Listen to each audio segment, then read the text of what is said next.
bembeyaz, sokaklar bomboş olmuş. Gönlümün sultanı karlar içinde melek.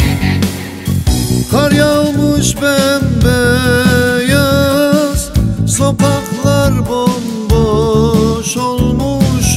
Gönlümün sultanı karlar içinde melek. Unutamadım seni, unutamadım seni, unutamadım seni, gönlümün sultanı.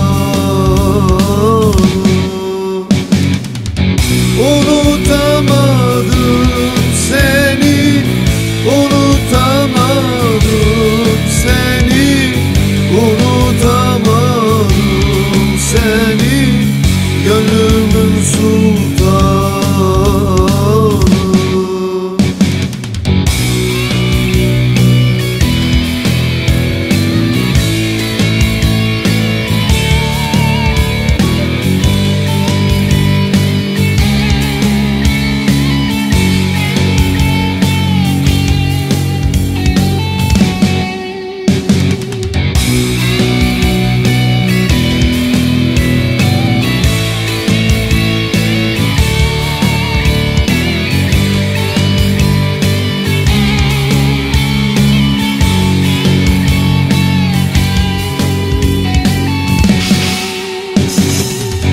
Geceler boyunca hep seni düşündüm.